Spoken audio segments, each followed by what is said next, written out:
जुड़े हो, पिता पुत्र बनकर जुड़े हो, पुत्री बेटी पत्नी बनकर जुड़े हो, ये आपका ऋण संबंध है। पिछला संस्कार है, कोई लेने आ रहा है अपने कर्जा, कोई देने आ रहा है। एक लड़का इतना लायक है, अपनी कमाई करता है, मजदूरी मेहनत जो भी करता है, और पिताजी शराब पीता है, तो वो पिता उस बालक से पिछले जन्म का कोई ऋण ले रहा है। एक ऐसा पिता है, सारी उम्र माया जोड़ता है और पुत्र उसका फिर सिर फोड़ता है और शराब पीता है, गाड़ी खरीदने की जिद कर लेता है, यानी उसका नाश करा कर छोड़ है। तो कहने का भाव ये है, एक लेवा एक देवा दूतम, कोई किसी का पिता नहीं पूतम, ऋण संबंध जुड़ा एक ठाठा, अंत में सब 12 बाटा। 12 बाट का अर्थ अपने अपने रास्ते जाएंगे, जहां संस्कार पूरा हुआ वही मृत्यु हो जाएगी।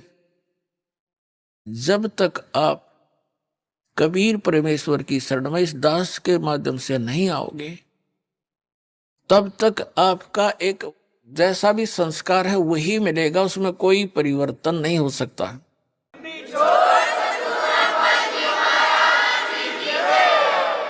तो उसके आधार से आप अपना केवल ऋण ही चुका रहे होते हो। बेटा मर गया, माता पिता भाई बहन सब शेष बचे हुए टक्कर मारते रहते हैं, मारे जाओ। अब वो तो आने से रहा, उसका समय पूरा हुआ, उसका ऋण खत्म हुआ, जितना लेना था वो लेकर चला गया। ऐसे बहुत सी कथाएं हैं जो कथाएं नहीं, सच्चाई है। एक व्यक्ति था, उसको एक पुत्र प्राप्त हुआ, उसकी पत्नी की मृत्यु होगी। उसने रीमैरिज की, उससे भी एक पुत्र प्राप्त हुआ, फिर दोनों की ही मृत्यु होगी। बड़े लड़के का विवाह कर दिया था, छोटा लड़का अभी छोटी आयु का था, जो दूसरी पत्नी से प्राप्त हुआ था। तो दोनों की मृत्यु होगी, 2 बच्चे शेष रहे और बड़े लड़के का विवाह हो चुका था। कुछ दिनों के बाद वो छोटा जो लड़का था वो रोगी हो गया। उसके बड़े भाई ने, मौसी के बेटे ने बहुत कुछ इलाज भी करवाया कुछ दिन। फिर उन दोनों के मन में दोष आ गया। किसके? उस बड़े भाई और उसकी पत्नी के मन में। इसके हिस्से में लगभग 15-16 एकड़ जमीन है, मकान आते हैं। ये बीमार है, रोगी है, इसको कोई ऐसा विष दिलवा दे ये मृत्यु को प्राप्त हो जाए, क्यों पैसे खराब करे। उन्होंने उस वैद्य से संपर्क किया जो उसका ट्रीटमेंट कर रहा था। उसको लालच दे दिया कि उसने कहा मैं 500 रुपये लूंगा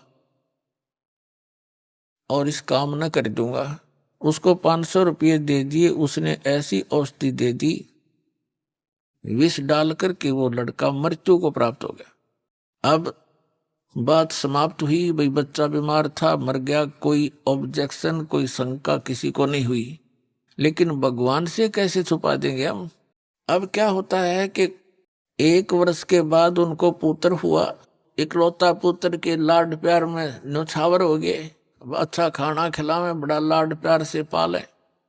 गिने दिनों में वो युवा हो गया।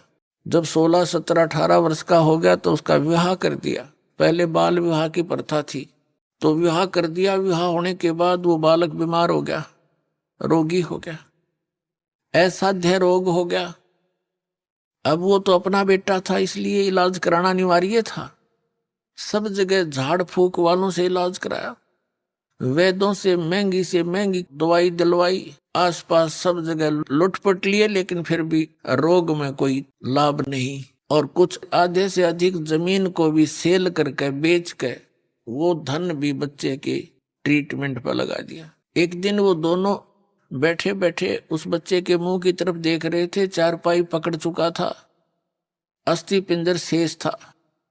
तब उस लड़के ने आवाज लगाई कि भाई साहब मेरी बात सुनना। अब उसका जो पिता था वो उस पास बैठा था, उसने कहा कि बेटा मैं तेरा पिता हूं, मैं भाई नहीं हूं। उसने सोचा कि ये बच्चा इतना रोगी होने के कारण इतना हो गया कि मुझे पहचानना भी बंद कर गया।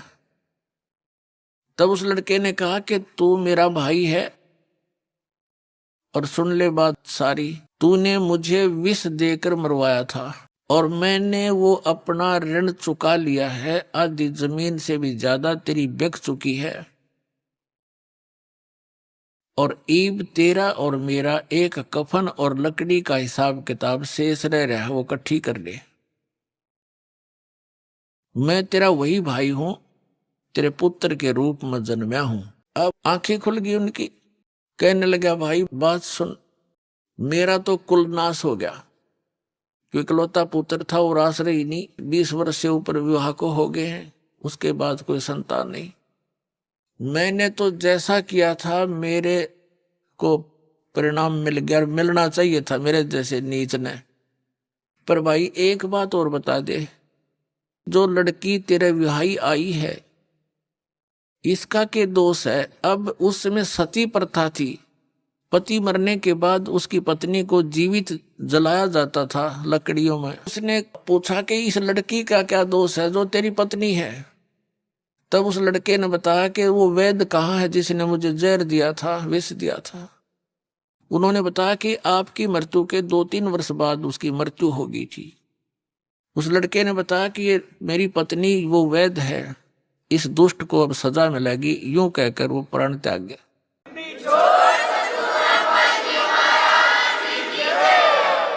पुण्यात्माओं, ये 100 की 100 सत्य बातें हैं,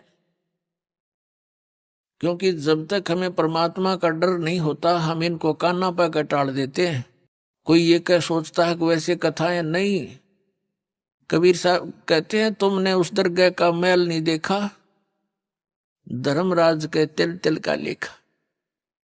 तो कहने का भाव ये है पुण्यात्माओं, फिर भी जो भी आपका ऋण संबंध जुड़ा है, परिवार है, बेटा है, बेटी है, माता पिता भाई बहन है, अब इस ऋण को, हमारे लिए तो ये भारी बात है। जैसे किसी का 1-2 लाख रुपया कर्जा हो, उसकी मित्रता किसी अच्छे सेठ साहूकार से हो जाए जिसका करोड़ों की संपत्ति हो, तो उसने उसके ऋण मुक्त करने में 2 मिनट लगेंगे, 2 लाख रुपया पकड़ा देगा, ले बेटा ले ले, हो जा तेरे जब दे दिए ना तो मत देना। ऐसे भी नेक पुरुष हुआ करते थे। तो ये समर्थ शक्ति कबीर साहब है। आपसे तो ये ऋण उतरा नहीं, क्योंकि जो विधान आपने अपना रखा है, जिस भगवान की आस लिए बैठे हो, वो तो आपका किया भोग कर ही समाप्त होगा, दुख भी और सुख भी, ऐसा नियम है। और इस परमात्मा का नियम है कि आपके पापों का नाश कर देंगे। पिछला संस्कार सब खत्म हो गया, वर्तमान का जो प्रारब्ध है उसमें परिवर्तन करेगा आपके में। आपके बच्चों को अपने कोटे से धन देगा, आपको प्यार दिलाएगा उनसे, क्योंकि बच्चों को ऐसा ज्ञान दे दिया जाएगा। जिन बच्चों ने आपको सताना था, कोई चोरी करके जेल में जाना था, कोई डाके मारना थे, या शराब पी कर आपको तंग करना था, आपकी पुत्री ब्याही जाती है, दामाद दारू पी रहा होता है, पत्नी को, लड़की को सताता है, माँ बाप भी रात को बैठकर चिंतित होते हैं। तो ये सब समस्याओं का समाधान, ये संस्कार आपके परमात्मा कबीर जी बदल देगा, तो आपका जीवन सुखी होगा।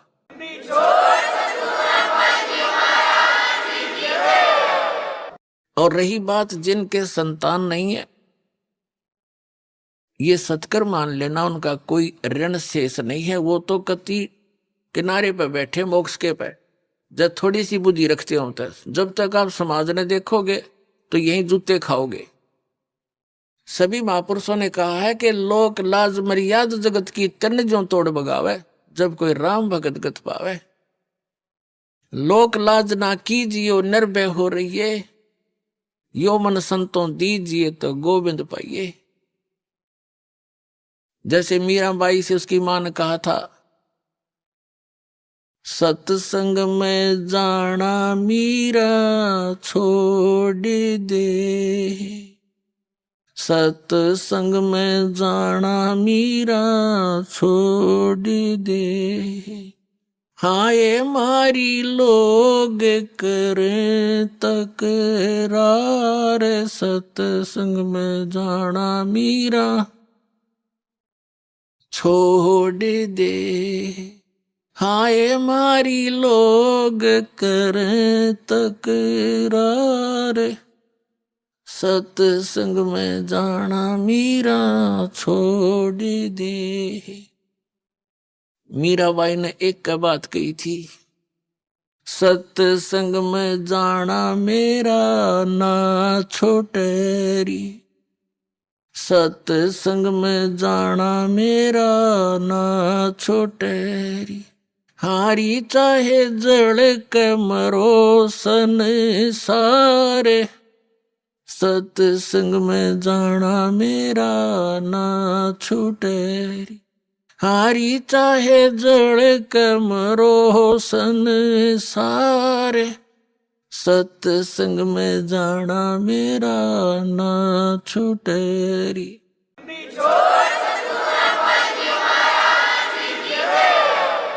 और कबीर परमेश्वर जी भी कहते हैं, लोक लाज मर्याद जगत की, ये एक बंधन बेड़ी है, एक बंधन ये बेड़ी है आपके। लोक लाज से हमने उल्टा हटना है, हमने परमात्मा के मार्ग को ग्रहण करना है। और सोई जन उबरे जिन तोड़ी कुल की कान, कबीर साहब कहते हैं कुल करनी के कारण, जो परंपरागत जो परंपराएं हैं आपकी कुल की खानदान की, कुल करनी के कारण हंसा गया बिगो, और जब यू कुल के कर लेगा तू चार पाया का हो। कबीर साहब कहते हैं आज तो तू लोक लाज में आकर भगवान से दूर हो जाएगा, क्योंकि जिनको ज्ञान नहीं हो तो आपका विरोध करेंगे ही करेंगे। जब आपको ज्ञान हो जाएगा ना, फिर ना सुनो उनकी, चाहे कितना भी आपने संघर्ष करना पड़ो। संघर्ष में लड़ाई नहीं होती, उनकी बातें नहीं माननी, ये संघर्ष हमारे लिए। तो कहते हैं जब तू गधा बन के खड़ा हो जाएगा चार पाया का, जब यू कुल के डाल डाल देगा तेरे, जिसकी आज तू आन कान मान कर भगवान से दूर हो जाएगा। तो कबीर साहब कहते हैं कुल करने के कारण ये हंसा गया बिगो, यानी इसने अपना नाश कर लिया भक्ति का, और तब यू कुल के कर लेगा तू चार पाया का हो। तो इन बातों से डर के आप भक्ति कर सकते हो। और पुण्यात्माओं, खुद भगवान बतावे, आंखों देखा वो संत बतावे जिनको परमात्मा मिले, और सभी सदग्रंथ बतावे, तो फिर उस बात में कोई त्रुटि नहीं होती। ऐसा प्रमाणित ज्ञान आपको इस चौथे युग में ही मिल सकता है, और इस चौथे युग का यही वो प्राइम टाइम है। और धन है आपके माता पिता जिनसे जन्म हुआ, आपका ऐसे समय में जन्म, और ये मनुष्य जीवन, और ये क्षेत्र पूरे विश्व में यदि वर्तमान में कोई अक्षेत्र बचा है तो भारतवर्ष का वो अक्षेत्र है कुछ, जिसमें अभी विकार अधिक घर नहीं कर पाए हैं, जैसे मांस, शराब, ये बकवाद। तो अब ऐसे स्थान पर आपका जन्म हुआ। वैसे तो परमात्मा ने, चाहे कोई कसाई भी है, इस भक्ति से, इस परमात्मा के नाम से उनका भी उद्धार होगा, क्योंकि ये मंत्र इतना जबरदस्त है। इसको चाहे कोई भी जाप करो, बुराइयां त्याग दे, जैसे पहले होली सो होली, पिछले सभी पापों का नाश कर देगा ये भगवान। बड़ा दयालु है, इनके पास वो समर्थ शक्ति है। ये मंत्र यथार्थ है, जिसकी थोड़ी भक्ति से भी घना लाभ आपको होगा। तो प्रत्येक प्राणी पार हो सकता है, ये रास्ता ठीक मिल गया। तो क्या बताते हैं, आप वो पुण्यात्मा हैं जो इस मार्ग पर लग रहे हो, किसी ना किसी कारण से आप यहाँ पहुंच रहे हो। आप कोई दुख में यहां आया है, किसी से सुनकर कि वहां ऐसे राहत मिलती है, वो तो 100% है, वो तो दुख आपका दूर होगा ही होगा। वह तो चिंता करने की जरूरत नहीं आपने, पर विश्वास आपका चाहिए।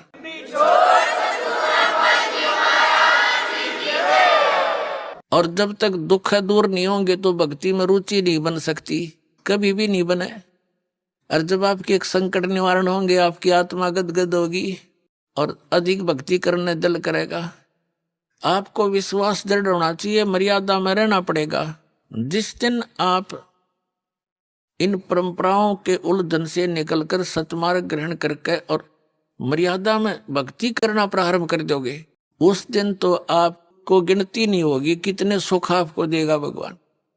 कई भक्त तो जो सब जगह दुख पाकर सब जगह भटक कर आए हैं और सब ठिकाने देख लिए, कहीं कुछ राहत मिली नहीं, तो वो तो समर्पित हो जाते हैं आते ही, उनको राहत भी तुरंत मिलनी प्रारंभ हो जाती है। वैसे तो बहुत से भक्त हैं जिनको राहत मिल रही है। एक इधर बिहार साइड से एक MBBS डॉक्टर है, वो आए हुए हैं भक्त यहाँ पर। उसकी बिटिया को इतना भयंकर रोग, सब जगह दिखा लिया उसने, सब जगह, क्योंकि पैसे भी बतेरे थे, खुद भी MBBS डॉक्टर था। सभी जैसे अपोलो वगैरह जो अपने दिल्ली के अंदर हैं उनमें भी, और बीमारी न्यो की न्यो सब इलाज करा लिया, ढेर सारी गोलियां खावे, पीड़ा ज्यों की त्यों। किसी ने बता दिया दुखी प्राणी मान ही लेता है।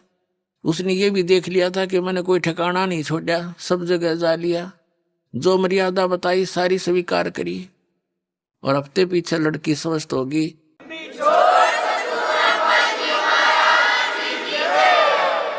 तो कहने का भाव ये, फिर वो जा करके उसने वहां बताया, सबने देखा, क्योंकि सब उसके मित्र प्यारे जहाँ वो क्लिनिक रखी थी वो सब को पता था कि लड़की बहुत दुखी थी।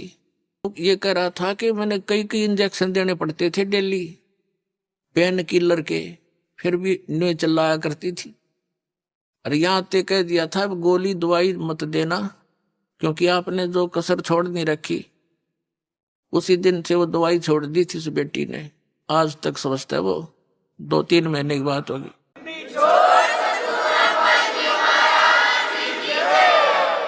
पुण्यात्मा, जहां तक मेडिसिन यानी दवाई का जो काम है वो अपना अपने स्तर पर ही कर सकती है, और जो संस्कार में जो दुख है वो मेडिसिन से दूर नहीं हो सकता, वो आध्यात्मिक पीड़ा है, तो आध्यात्मिक शक्ति से ही ठीक होती है वो। तो यहाँ हर तरह से सुविधा है, आपका प्रत्येक रोग भी नाश होगा, आपके ऊपर कोई कर्ज है उसकी भी ऐसी व्यवस्था कर देगा यो कबीर भगवान, आप सोच नहीं सकोगे, ये सत्कर मान ले।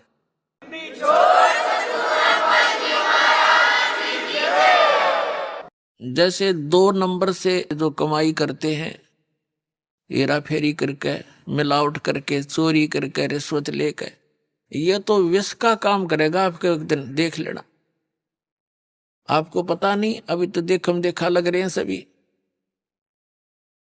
एक व्यक्ति बता रहा था, कहने लगा जी नाम लेने से पहले मैं 10 रुपये की काम करूं था, 20 का नुकसान होया करता, और कर्जा हो गया।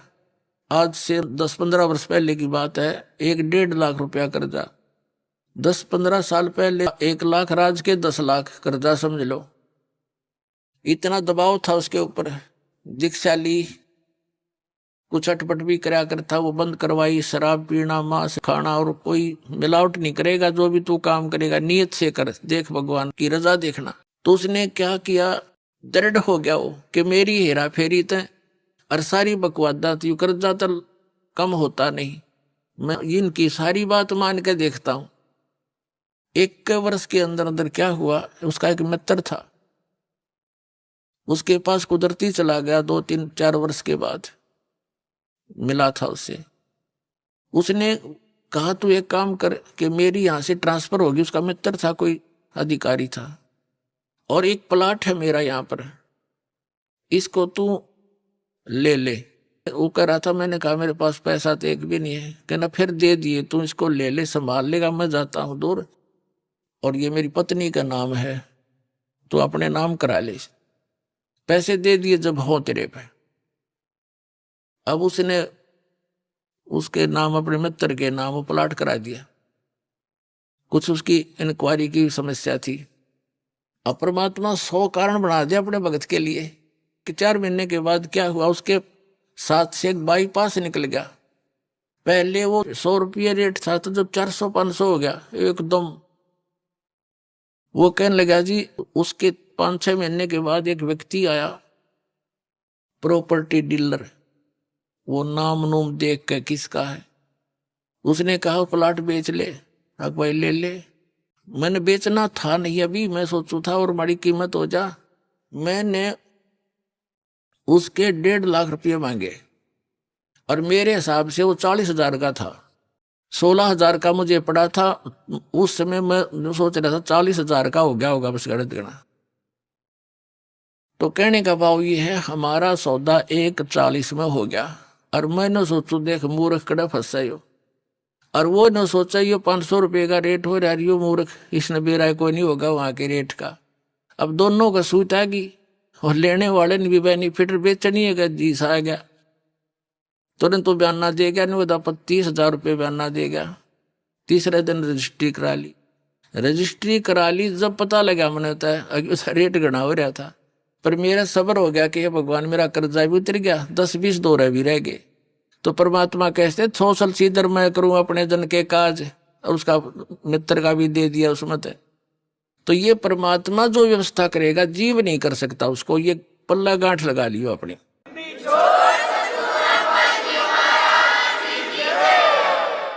तो पुण्यात्माओं, हम भगवान को छोड़कर अपनी दुर्बुद्धि के कारण जो गलतियां करते हैं वो हमें हानि करती है, लाभ नहीं। और अब रही बात, उसको इतना विश्वास हो गया, फिर तो माया वापस हटता है इंसान जब इसकी सच्चाई का पता लगता है। तो पुण्यात्माओं, परमात्मा साथ है तो माया तो उसकी छाया की तरह साथ रहेगी आपके, यहां कमी नहीं रहने देगा आपको। ये समर्थ शक्ति है। कहते हैं जैतन राजपाट भी चाहिए हमारा धर ले ध्यान। वैसे तो हमने राजपाट की आवश्यकता नहीं, सबसे बड़ा हानि का सौदा है जो राजनीति में जाते हैं वो अपना जीवन नाश करते हैं। भक्त को राजनीति के आसपास भी नहीं जाना चाहिए। वोट देना हो, नेक आदमी देखकर वोट देना, किसी ऐसे भाव में भावुक होकर किसी के कहने से और या कोई पार्टी विशेष देकर आप अपना वोट देकर पाप के भागी मत बनना। क्योंकि आपके द्वारा दिया गया वोट से जो चुना हुआ व्यक्ति है, यदि वो गलतियां करता है तो उसका रेसो में पाप आपको भी लगेगा। तो ये ध्यान रखना है, अपने वोट का सदुपयोग करना है, करो कितना, क्योंकि राजा तो एक चुनना ही पड़ेगा व्यवस्था बनाए रखने के लिए, इतनी सी बात। लेकिन स्वयं उस व्यवस्था में सड़ना नहीं, आपने परमात्मा पाना है, यहां से मन हटाना है।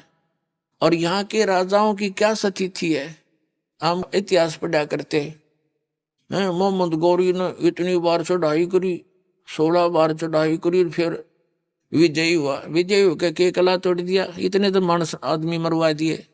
और 5-7 वर्ष से राज्य करा, फिर मृत्यु को प्राप्त हो गया। गधा बना अंडा वही क्या था मोहम्मद गौरी। तो हम इन बकवादों को याद करके उन इतिहासों को अब दोहराएंगे। अब कोई राजा है, मंत्री है, मुख्यमंत्री है, 10-5 वर्ष मुख्यमंत्री रह भी गया तो के कला टूट गया, कल न कुत्ता बन गया, सैर सपट्टे यही करता फिरेगा। तो हमने इस बीमारी को याद रखना है या लगन नहीं देनी अपने, यो रोग से दीर्घ।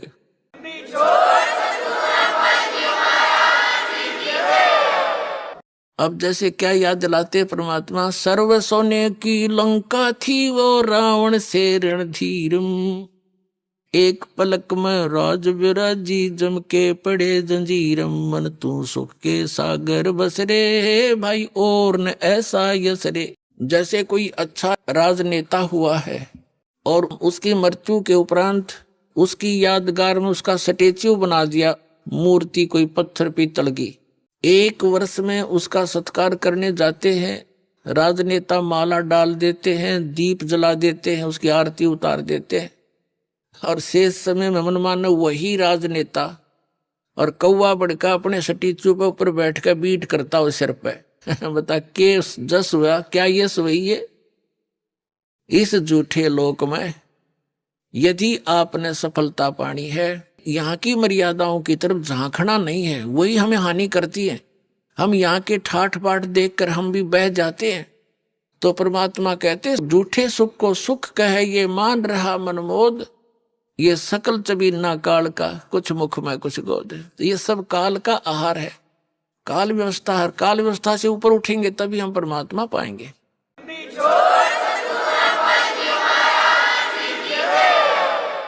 अब क्या बताते हैं परमात्मा? क्या मांगो कुछ थिर ना रहाई, और देखत नैन चला जग जाई। 1 लख पूत 1.25 लाख नाती, उस रावण का आज दीवान बाती। हम एक पुत्र प्राप्ति के लिए खड़दू उतार देते हैं, संतान हो जा, संतान हो जा। कोई बात नहीं, परमात्मा अगर चाहेगा तो वो भी आपको अवश्य देगा, लेकिन इस ज्ञान को आधार बना के आप अपना जीवन सफर तय करो, तभी आपको लाभ होगा। यहाँ ऐसे प्रमाण हैं, एक बहन को 27 वर्ष हो गए थे ब्याह हुए न, कति आस छूट ली थी, यही आई हुई है वो। अब पिछले वर्ष 2 कन्या दे दी उसको, 2 लड़कियां। नो बोली जी घनी खुशी होगी मनता, कन्या मिल गई। यानी अब उसने केवल वह मांगी भगवान तय, ई भगवान मांग ले दूसरी बात से, पर अब तक तो वह 2-3 साल से थी, यही मांग करी थी। एक बहन का 57 वर्ष की आयु होगी थी, एक लड़की होकर फिर कोई संतान नहीं थी। लड़की का विवाह हो लिया था, दोता दोती हो गए थे उस लड़की का, यानी बच्चे हो गए थे। उसके बाद उसने नाम लिया, यह डिमांड रटलाई रखी, 57 साल की उम्र में लड़का दे दिया भगवान ने। अगले तो यो खिलौना मांगा था।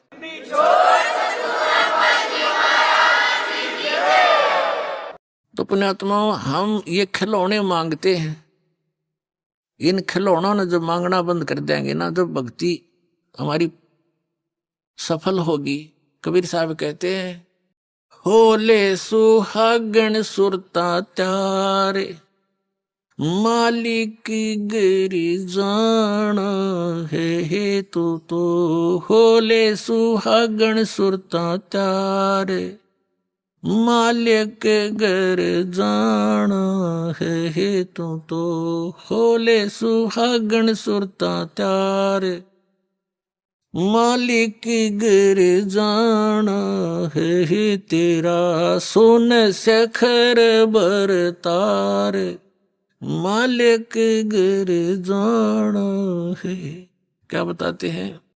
सुरता यहाँ आत्मा को कहा जाता है कि होले सुहागण सुरता त्यार, तूने मालिक घर जाना है। सुहागण का अर्थ है जिस आत्मा ने, जिस प्राणी ने गुरु के माध्यम से दीक्षा प्राप्त कर ली, समझो उस गुरु ने आपका नाता जुड़वा दिया, आपके पतित है। आत्मा का पति परमात्मा है। तो जिनको उपदेश दीक्षा मिल गई वो सुहागण होगी, और जिन्होंने नाम लिया नहीं है तो अभी कंवारी आत्माएं हैं। तो अपने पति के घर तो सुहागन ही जाएगी, यानी जिसका नाता सगाई ब्याह हो गया वही जाएगी। तो यहां परमात्मा इस आत्मा से कहते हैं, होले सुहागन सुरता त्यार, मालिक घर जाना है, तेरा सुन शिखर बरतार। तेरा पति सुन शिखर में, सुन स्थान पर, सबसे ऊपर की चोटी पर, उस सतलोक के अंदर तेरा पति रहता है। होले सुहागण सुरता त्यारे, मालिक गिरी जाना है तो होले सुहागण सुरता त्यारे, मालिक घर जाना है तेरा सोन सखर बरतारे, मालिक घर जाना है।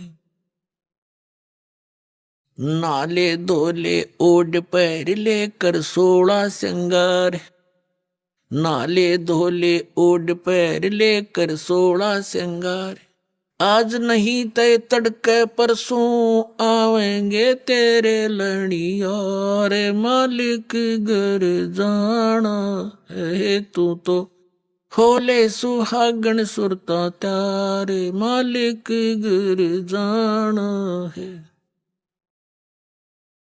गुड़िया खेलत उम्र गवा दी, लाया नहीं विचारे, गुड़िया खेलत उम्र गवा दी, लाया नहीं विचार।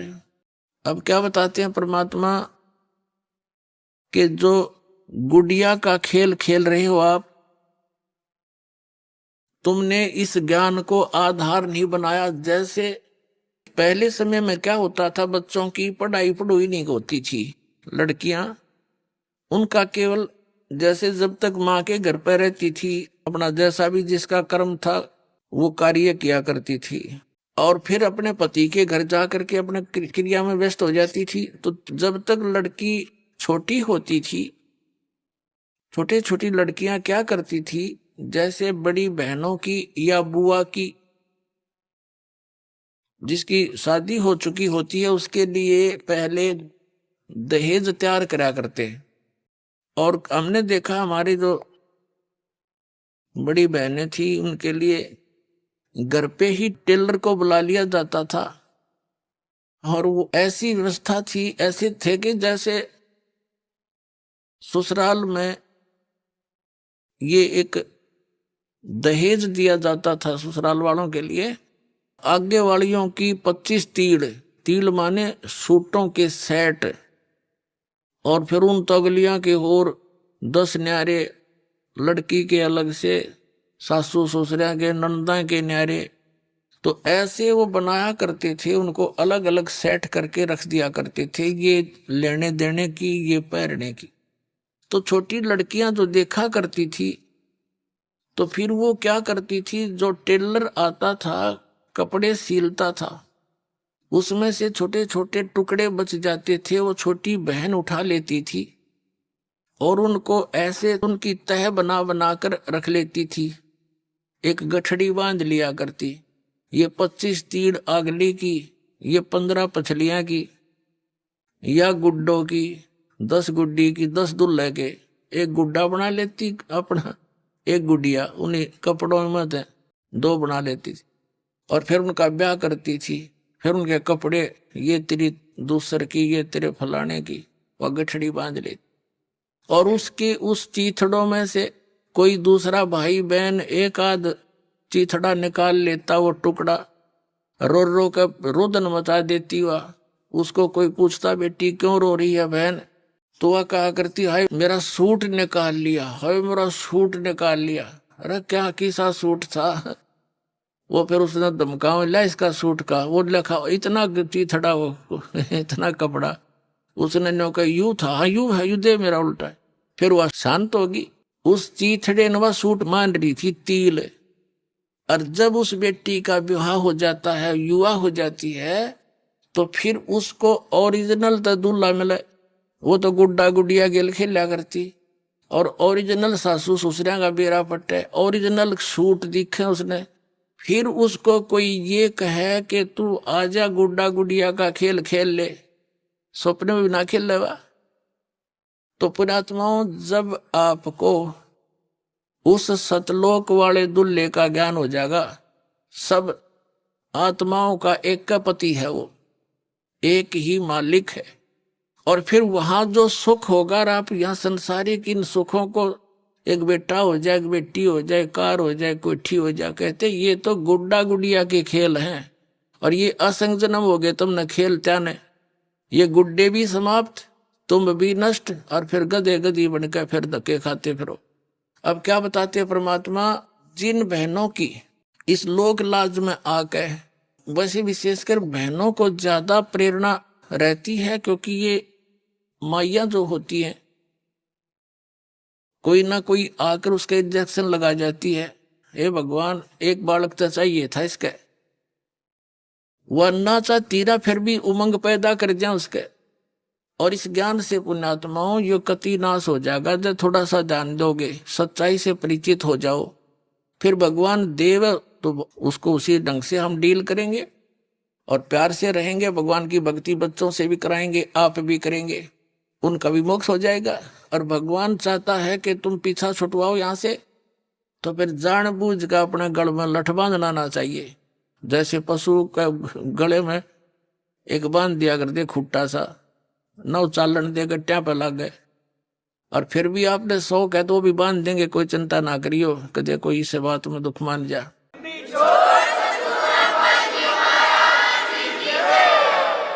तो कहने का भाव ये है कि परमात्मा चाहता नहीं कि इस बेटी को क्यों फांसी लाऊं, क्यों खाम का। ज्ञान समझ लिया, भक्ति कर ले, पीछा छुटवा लिया। जो अनजान है, नहीं मानती, उनके भाग में है नहीं, भगवान से भी दूर हो जाती है वो तो ये उद्देश्य लेकर आती है। और देखो नीरू और नीमा नाम के दुल्हा दुल्हाई थे, 62 साल की उम्र होगी थी उनकी, कोई संतान नहीं थी। परमात्मा ने उनको ये गले में लठ बांधना उचित नहीं समझा, उनके संतान नहीं दी, उन्हें सिर पटक लिया और स्वयं आगे बालक रूप धारण करके कमल के फूल पर प्राप्त हो गए। उनका वो दिल भी डांट दिया और उनका संस्कार भी मिटा दिया, क्योंकि वो तो समर्थ आगे उन जरूरतें ना थी। परमात्मा गर्दिश का आगे उसका कमी क्या की रही थी। जब नीरू नीमा कबीर साहब को उठा ले गए, अब पहले नीमा भी साथ हाथ बटाया करती थी कपड़े बुनने में। नीमा तो फिर सारा दिन कबीर परमात्मा को सीने से लगाए बैठी रहती, जहां जाओ साथ ले जाती। अब वो काम करता था अकेला, आधा काम रह गया, समस्या आने लगी रोटियां की भी। तो परमात्मा ने एक दिन क्या किया, बहुत चिंतित थी उसकी, मुंह बोली माँ मुंह बोला पिता। जिस पालने में वो झूल रहे थे उसके नीचे कपड़ा बिछा रखा था, जिसने रुमाल सा बिछा देते बच्चे के। परमात्मा ने पैर के साथ वो कपड़ा उठा दिया तो नीचे क्या देखा कि सोने की एक असरफी रखी थी। उन्होंने जब उठाई तो आकाशवाणी कर दी दाता ने खुद ही कि नीमा किसी को बताना नहीं, अपने रोजगार वास्ते इसको प्रयोग कर लेना, बाकी का धर्म पर लगा देना। अब उसने अपने पति को बताई कि आकाशवाणी हुई ऐसे ऐसे, भगवान ने दया करी, बड़ी देख बच्चे के कपड़े के नीचे हमें एक सोने की मोहर मिल गई, यानी 10 ग्राम सोना, आज तो 30,000 का 40 का हो रहा है। उस दिन से उनका वह समस्या भी हल कर दी परम पिता ने। फिर जब कबीर साहब हो गए 10 वर्ष के, तो उसने एक दिन अपनी सहेली को बता दी या समस्या होती है, तो सहेली को बताई कि तुम कहाँ से मिलता है तुझे ये पैसा। कि उसने बताया ये लड़का ऐसा भगवान आ रहा है, इसके कपड़े का नीचे पावर दे लिया हमने। अगले दिन ना पाया, हो गया बंद काम। वो तो लीला थी उनकी। फिर जब समस्या देखी तो आप भी कपड़ा बुनने लग गए। तो कहने का भाव दास का ये है कि उस परमात्मा ने उन प्यारी आत्माओं को इस दलदल में धसने नहीं दिया, संतान नहीं दी ना, तो संतान इतनी दे दे श्रमणी भी ना जा थारे भाजुड़वा दे भगवान तय। तो उनका उद्देश्य ये है कि तुम यहाँ से पीछा छुटवा लो, और ये तो असंग जन्म हो गए, तुमने इन खिलौना तो खेलता नहीं, ना ये खिलौने रहते ना तुम रहते। तो कहने का भाव ये है कि जिन पुण्यात्माओं को ये ज्ञान समझ में आ गया, नाम ले लिया, फिर भगवान पर छोड़ दे इस बात ने। अगर जो मालिक आपकी रजा हो, हमारे जो हित में हो वही करना।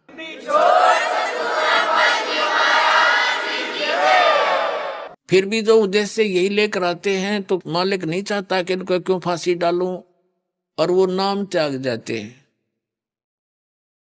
और धक्के खाते हैं, मिलना तो उनको कुछ है नहीं। तो फिर क्या होता है, उस बहन के साथ क्या बीतेगी। परमात्मा कहते हैं कि यो काल ऐसी दुर्गति करेगा आपकी, वो बहन की मृत्यु हो जाएगी इसी दुख में। हे भगवान मेरा बालक ना होए, हे भगवान मेरा बच्चे ना होए, तो इस तड़फ में वह मर जाती है।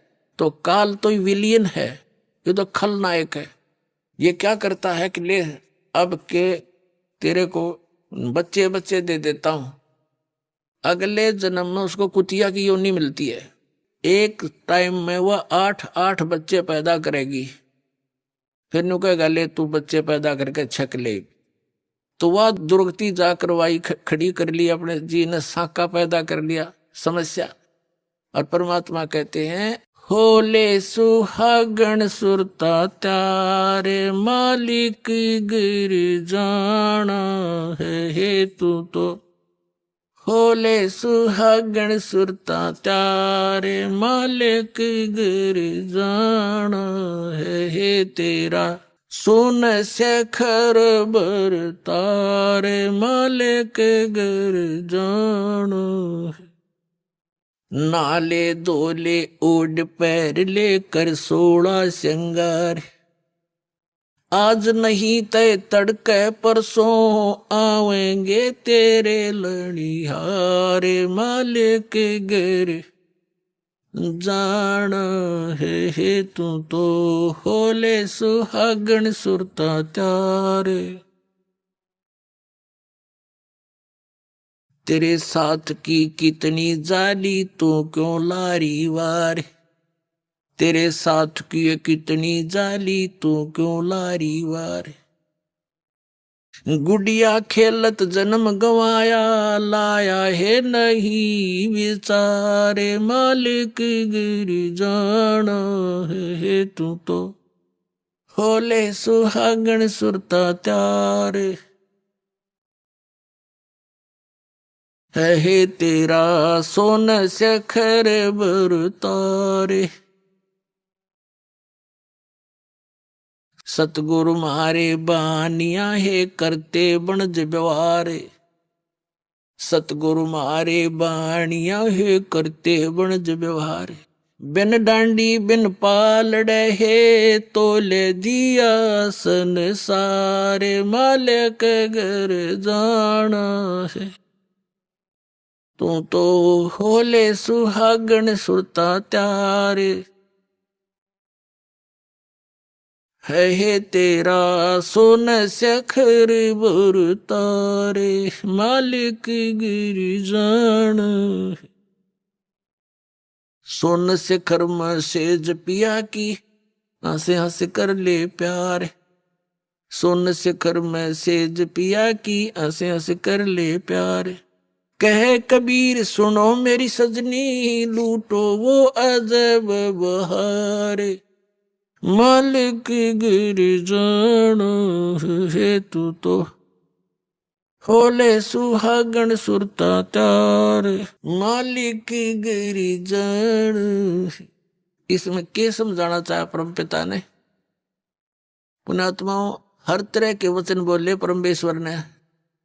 आप जी को यहां से निकालने के लिए, जैसे कुएं में बाल्टी गिर जाती है, उस निकालने के लिए बाल्टी को एक रस्से से बांध कर हुक, उसको कांटा बोले, कांटे 20-21 कांटे वो हुक उल्टे सुलटे उसमें जकड़े हुए होते हैं उसे हुक। और वो इकट्ठा उसका ग्रुप सा होता है, रस्सी का बांध के और उसको नीचे डाल दिया जाता है और ऐसे कुएं में लाते हैं। बाल्टी को तो एक ही हुक में अटक जाना था, लेकिन वो 10, 15, 20, 21 डाल दिए। किस लिए? कि ना जाने कौन से में सूत बैठ जाए, उससे मुड़ जावे। अभी आपने सुने संत रामपाल जी महाराज के मंगल प्रवचन। आइए अब सुनते हैं संत रामपाल जी महाराज जी से नाम दीक्षा लेकर सतभक्ति करके अद्भुत लाभ प्राप्त करने वाले अनुयायियों के विचार। नमस्कार सर। नमस्कार सर साहब जी। सर क्या नाम है आपका? सर मेरा नाम है अमित यादव। सर कहाँ से हैं आप? सर मैं दिल्ली बदरपुर से आया हूँ सर। सर क्या काम करते हैं आप? सर मैं दवाइयों का काम करता हूँ, सप्लाई का। सर संत रामपाल जी महाराज से नाम दीक्षा आपने कब ली? सर मैंने संत रामपाल जी महाराज से 2014 जनवरी में नाम दीक्षा ली। सर संत रामपाल जी महाराज से नाम दीक्षा लेने से पहले आप क्या भक्ति साधनाएं करते थे? सर संत रामपाल जी महाराज से नाम दीक्षा लेने से पहले हम एक संत जी से जुड़े हुए थे जो दामाखेड़ा से थे, और उनका नाम था रामदास, जो दिल्ली में रहते थे, लकड़पुर में। कबीरपंथी थे वो, जो दामाखेड़ा से थे, कबीरपंथी थे।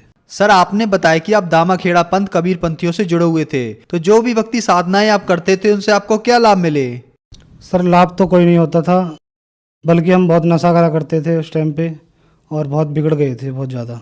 जैसे कि हम गांजा पिया करते थे और दारू, और हमने जो है नशे की गोलियां भी खाई हैं, कैप्सूल भी हमने बहुत खाए हैं। और हम उल्टे सीधे हम सुबह घर से निकल जाते थे और पूरे दिन नशा करते रहते थे। हमारे घर वाले बहुत चिंता करते थे, फिर भी हमें कोई ध्यान नहीं था, हम पूरे दिन नशे में रहते थे। और जो है जो भी नशे थे सारे नशे मैंने करे हैं, गुटखा, बीड़ी, सिगरेट, कुबेर, गांजा, और जो है मैंने यहाँ तक कि गोलियाँ भी, इंजेक्शन भी मैंने नशे के लगाए हैं। और जो कि हम पूरे दिन घर से बाहर रहते थे और नशा ही करते थे, बहुत गंदा लत पड़ गई थी हमें नशे की। और सर जब हम नशा करा करते थे तो जैसे कि मैं जागरण में भी काम करता था, जो कि माता के जो जागरण होते हैं उसमें काम करा करता था। तो उसमें क्या था कि हम नशा करके सिंगिंग करता था, मैं नशा करके हम सिंगिंग करते थे। और वहाँ पे दारू पी के जो है माता के जागरण में सब दारू पिया करते थे, कोई गांजा पीता था जब वो सिंगिंग करते थे, ढोल बजाते थे। और जो है ना वहाँ पे क्या था, हम लड़कीबाजी भी करने लग गए, गलत संगत में पड़ गए थे बहुत। तो वहाँ पे एक लड़की से मेरी दोस्ती हुई थी, तो उसी दौरान उसके 5-7 महीने बाद, 8 महीने बाद उस लड़की ने जो है मेरे ऊपर एक केस डाल दिया था, क्योंकि उनने मुझे कुछ खिला पिला रखा था, तांत्रिक विद्या मेरे ऊपर कर रखी थी। जो वो कहती थी मैं वही करता था। और उसके पीछे पीछे जब वो मुझे बुलाती थी, जब मैं जाता था जहाँ बुलाती थी वहीं जाता था। और उसने मुझे जो है मेरा दिमाग, मेरा माइंड घुमा दिया था कुछ खिला के तांत्रिक विद्या से। तो उस लड़की ने मेरे ऊपर ऐसा केस डाल दिया था जो कि बहुत गंदा केस होता है। जो उसने मेरे ऊपर 376 रेप का केस डाल रखा था, 506 जो धोखाधड़ी का केस होता है वो केस डाल दिया था।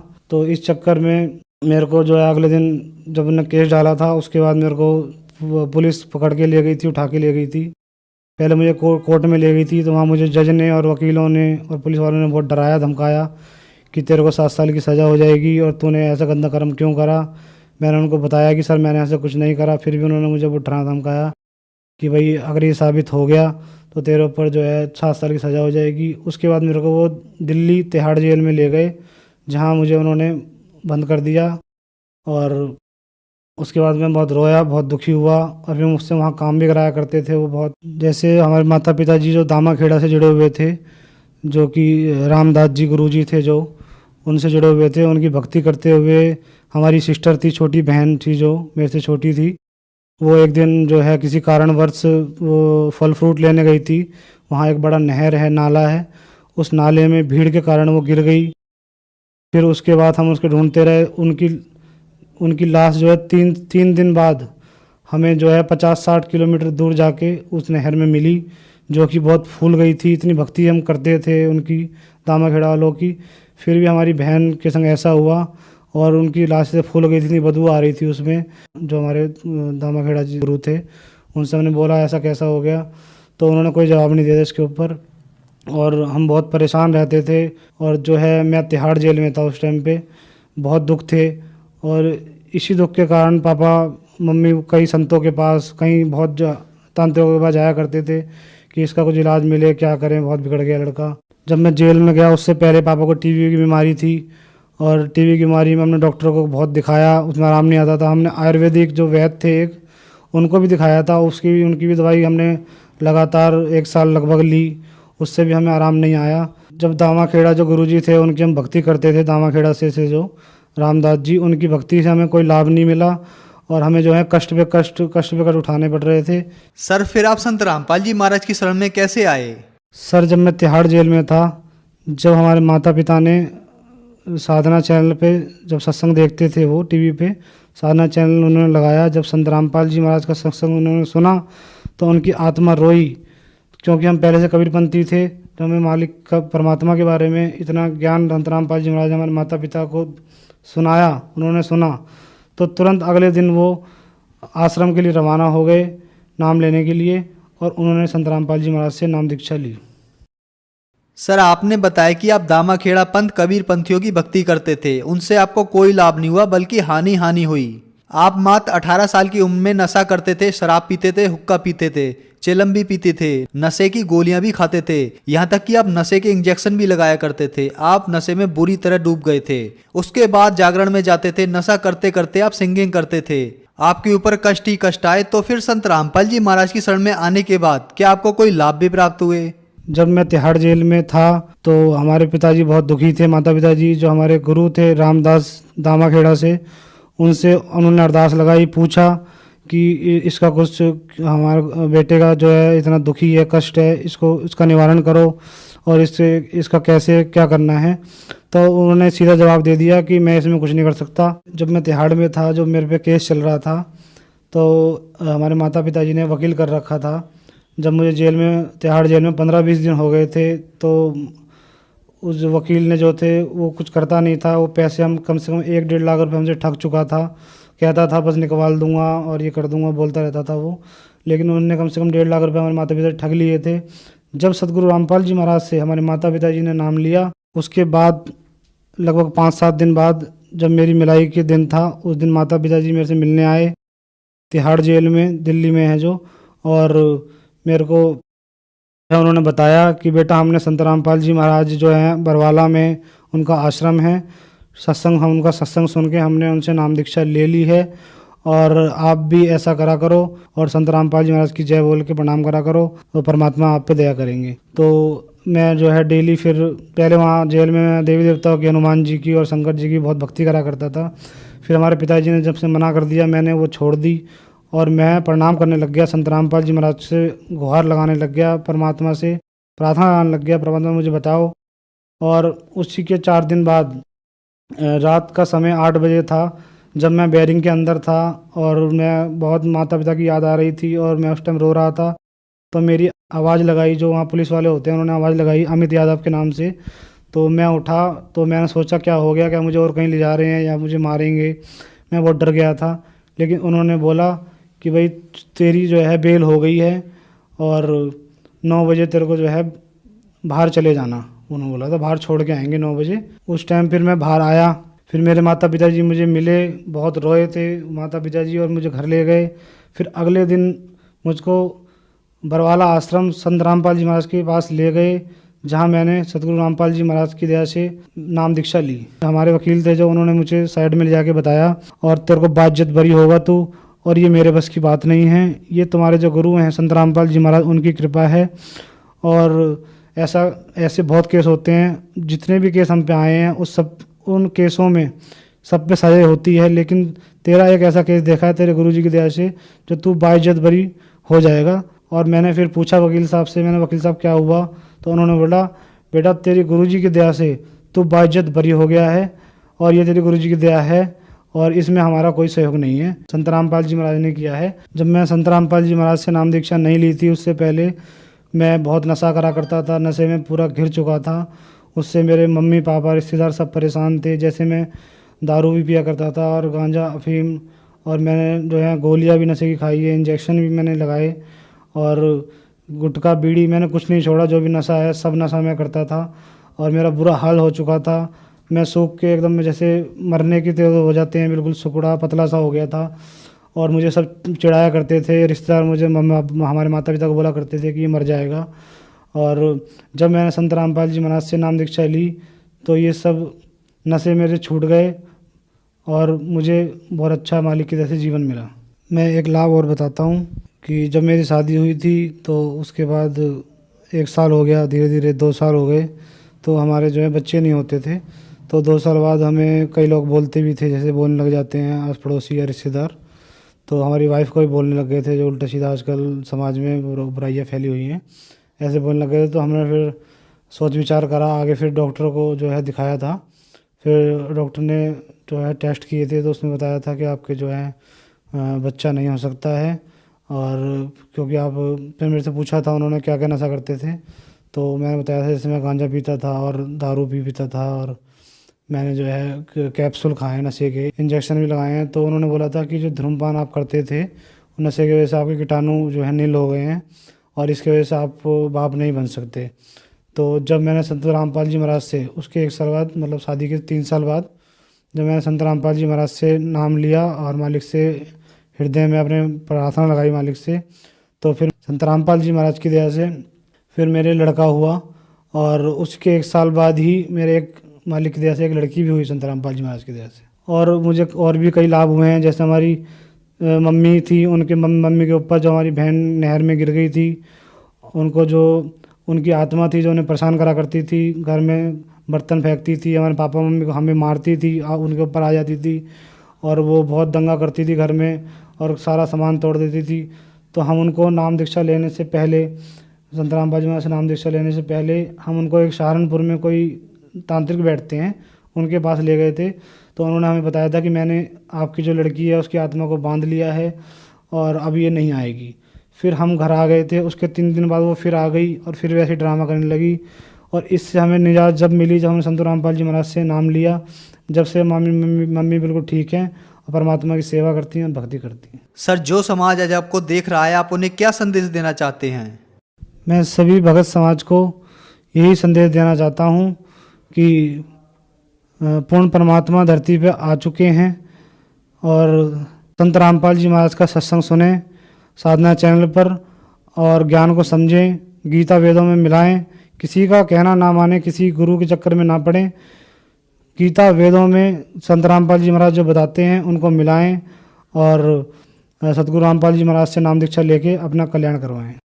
सर, आज का युवा नशे में लिप्त है। नशा एक बहुत बड़ी बीमारी बनता चला जा रहा है। आप भी बहुत सारा नशा करते थे और जो लोग नशा करते हैं और बहुत सारे पैसे खर्च करने के बाद भी वे अपना नशा नहीं छोड़ पा रहे हैं, तो क्या संत रामपाल जी महाराज से उनका नशा छूट सकता है? हाँ जी, जैसे मैं नशा करा करता था, संत रामपाल जी महाराज की दया से मेरा नाम दीक्षा लेते ही सारा नशा छूट गया। ऐसे ही जो मेरे भाई और बुजुर्ग जो भी हैं जो नशा करते हैं, उनको मेरा संदेश है संत रामपाल जी महाराज की दया से कि जो है नशे को त्यागें और संत रामपाल जी महाराज से नाम दीक्षा लें।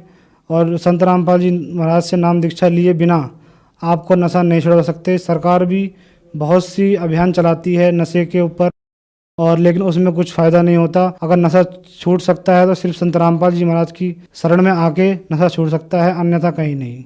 सर, संत रामपाल जी महाराज की शरण में कैसे आ सकते हैं? चैनल पर संत रामपाल जी महाराज का सत्संग आता है, जिस सत्संग में नीचे पीली नंबर प्लेट पे जो है नंबर आते हैं, फ़ोन नंबर आते हैं, उन पे फ़ोन करके आप नामदान सेंटर के जगह जगह हर क्षेत्र में, हर ज़िले में संत रामपाल जी महाराज के नामदान सेंटर खुले हुए हैं, वहाँ से आप नाम दीक्षा लेके अपनी भक्ति करें और अपना कल्याण करवाएं।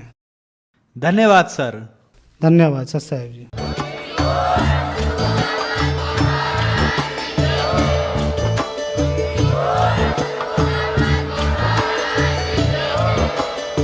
गरीब धन जननी धन भूमि धन धन नगरी धन देश धन करनी धन कुल धन जहाँ साधु प्रवेश। जगत गुरु तत्वदर्शी संत रामपाल जी महाराज के 74वें अवतरण दिवस के अवसर पर दिनांक 6, 7, 8 सितंबर 2024 को नेपाल सहित भारत के सभी सतलोक आश्रमों में 3 दिवसीय महासमागम का आयोजन किया जा रहा है।